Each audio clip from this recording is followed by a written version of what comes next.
the leader of the base. I only started kind of just looking into him yesterday, but like it just gets weirder and weirder when you start to look into this guy whose name is, it's been discovered, is Rinaldo Nazzaro, Nazzaro, who is allegedly the founder of the base. So this is like a guy, like an Italian-American guy from New Jersey who's like in his 40s now. I read this article. I could see him being, like, actually 09A. I really could. Yeah. Like, which is bizarre because I can also see him being CIA. Because in one interview, apparently, like, okay, so he has claimed at various times, he has a couple aliases, like Norman Spear and Roman Wolf are two of his things, and then I think the Guardian kind of doxed him in January of this year after all these raids by the FBI happened, and he basically said on one like neo-Nazi podcast that he was a former, I think, quote, CIA field intelligence officer who had served in Russia and Afghanistan. And he actually, I mean, you can go look this up on like business registries. He actually owns a like security contracting, like defense contractor company called Omega Solutions International, LLC. I think elsewhere he claimed to have done work for the FBI in the past. There's a little confusion over where he actually lives, though they did manage to dig up that he went to like an extremely elite Catholic prep school in suburban New Jersey growing up, and then went to Villanova. So this kid, like just like you see with the Bahamian kid, these are not kind of like, you know, maybe what you would normally imagine of like poor white trash, like trailer park, rural neo-Nazis. Like these kids all come from relatively rich backgrounds and educated backgrounds, and then they get like... Yeah, this guy in particular, like, not only was he educated, he wasn't like your Catholic, like, frat boy, like, he wasn't like Nick Fuentes either, you know, he was described as being, like, kind of like a stoner, like, rocker dude. They found a picture from the Villanova like school paper where they like quoted him and was like, "Who do you want to be?" And he said like Mary Magdalene because he was closest to Jesus or something. But he looks like the Malibrial feminine, Malibrial feminine. Yes, very kind of weird. I mean, kind of weird, esoteric. He also was. Kind of this stuff. Is funny. He was in the DSA.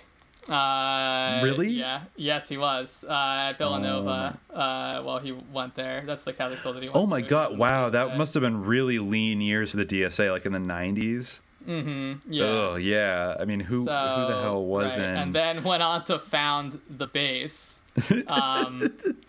Yeah. So I guess somebody infiltrated leftist spaces as an 09A person. Yeah. Well, we can speculate. Like, I don't know. It seems like, again, this is like pure speculation. It really is like something that Aquino would be very grumpy if he, like, you know, we were just saying, oh, because he's like a rocker, you know, maybe he had these kind of, but because he's such like this whole article which we're drawing from in NY Mag, you know, the Intelligencer, it's all about what an unlikely sort of neo-Nazi is, his background, how no one suspected him, his suggestions that he was a CIA operative, the speculation from multiple people, including his own suggestions. So it, like, the weirdness of his path from being kind of a leftist to this. I mean, it's totally possible that, like, he's not, but given the association that exists between 09A and the base, one wonders, definitely.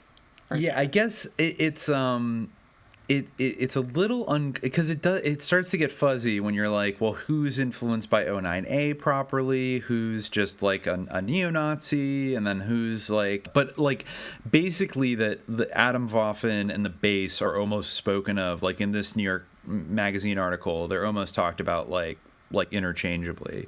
They're kind of come out of the same like tradition, and that tradition certainly for Atomwaffen is like 09A type kind of satanic like neo-Nazism. Oh yeah, also an interesting thing about him is that he was reported to either currently or on and off be living in St. Petersburg, Russia, and I guess he has a Russian wife, Lyudmila Sergeyeva, and which honestly, when I was reading in like the Guardian article talking about the base, it got such like it was definitely presented in such a way that was like, oh, Putin's doing this. Like this is a Russian this is like a Russian op that he is look, this guy's in St. Petersburg, so like obviously he's probably working for Russian intelligence. And then, you know, there's that often meme which like I don't know, I'm never quite convinced of that, you know, I mean that Russia, you know, they sponsor everything from like Black Lives Matter to like neo-Nazis just to make Americans like tear each other apart. Right.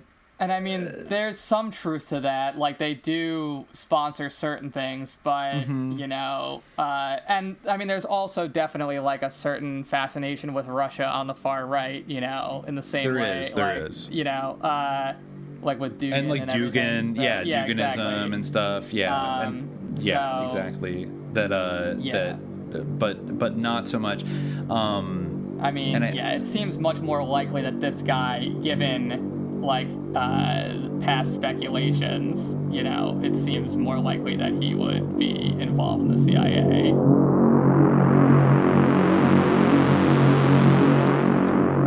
For access to the full-length episode, please subscribe to the Hour of Frequency at patreon.com/subliminal jihad.